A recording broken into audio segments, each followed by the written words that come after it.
Welcome. I have a funeral that I have to take care of, so I'm just driving and going there. But we'll do our Tanya today, right here.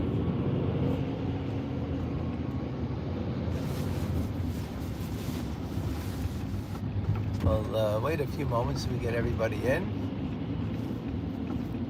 In 500 meters, use the right lane to stay to the right to Fleet.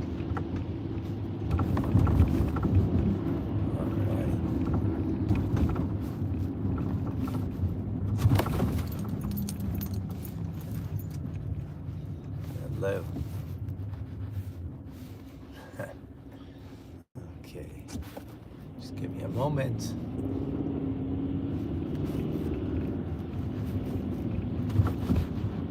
So today is the 11th day of Chabad, which is the 11th month. And as we've mentioned, 75 years ago on this day, it was actually last night. Stay to the right to Fleet.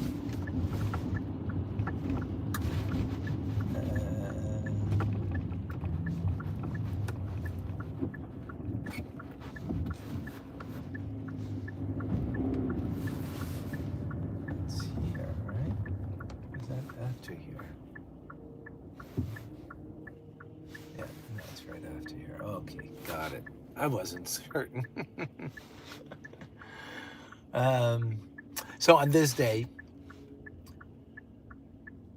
the Rebbe took upon himself officially, publicly, the leadership of Chabad after the passing of his father-in-law, Rabbi Yosef Yitzchak,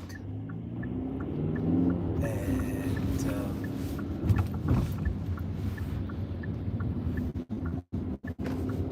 In 200 meters, turn left on Beaumont. Okay, I think we're going here. Turn left on Beaumont.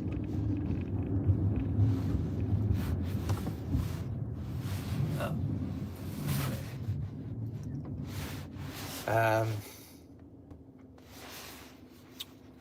So today's a special day.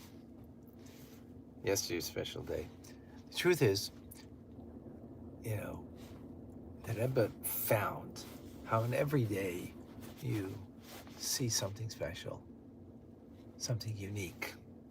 It has to be that way because God's giving vitality to every moment of the day. So it must be something unique and special. I'm just coming up to park.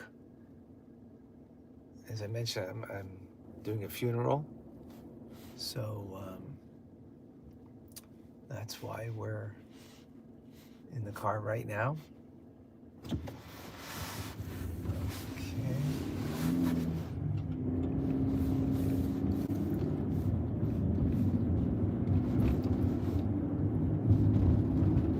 In 300 meters, you'll arrive at Chesed Shelim's funeral home. It's called Chesed Shel Emes, which means a loving, everlasting kindness. Because when you go to a funeral, think about it, it's a real kindness. Why? Because you're doing it, the person can't repay it. A lot of times when we do a kindness, we think about the kindness that we did. Is there a way that we get repaid for that kindness? Found a parking spot? No. You've arrived at your destination.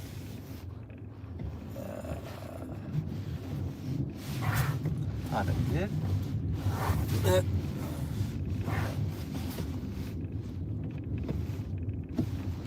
So much for that. Oh, maybe here. We're gonna try here.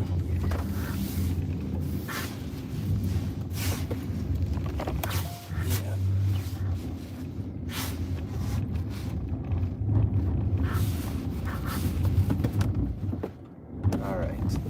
Here we are. Okay, so let's learn some Tanya together. At least I'm in a parked position now. We're in chapter 23. Chapter 23 is teaching us on how, well, we spoke about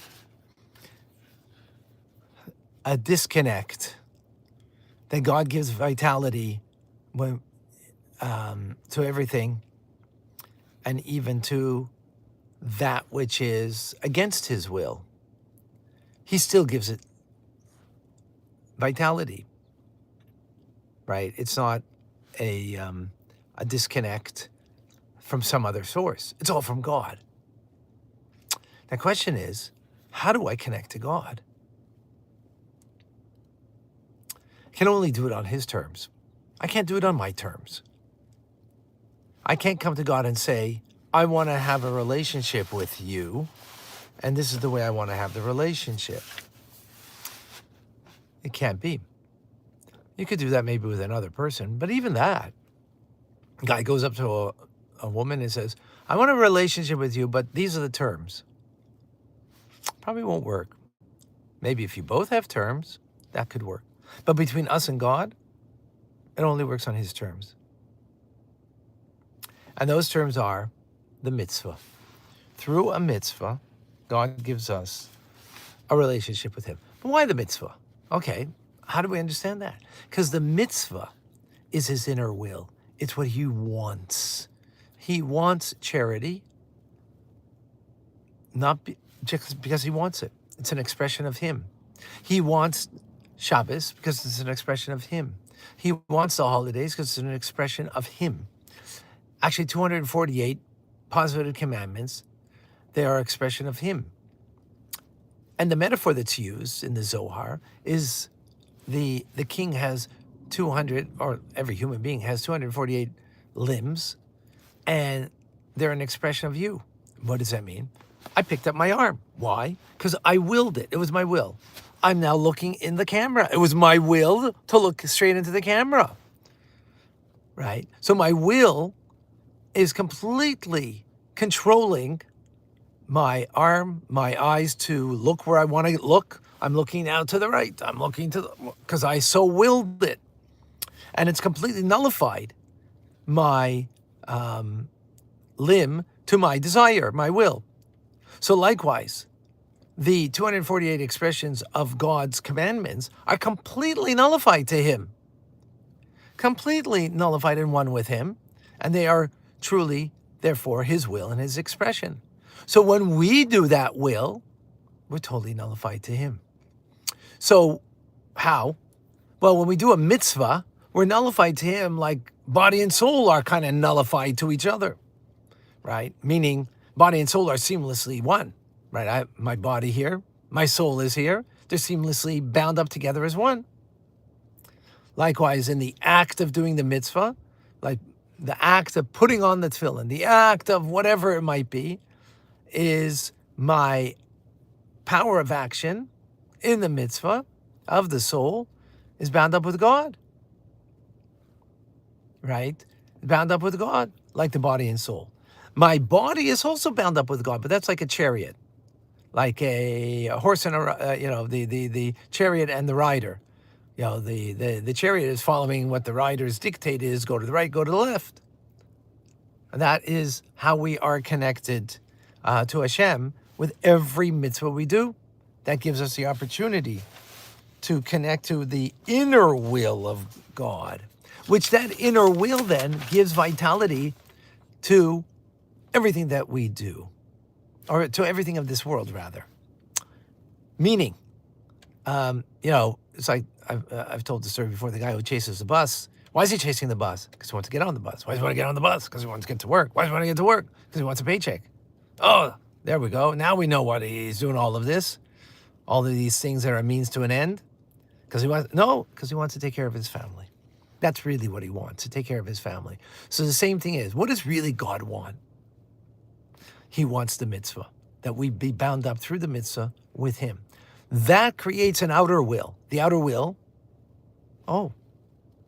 there's a world that he creates to facilitate the mitzvah.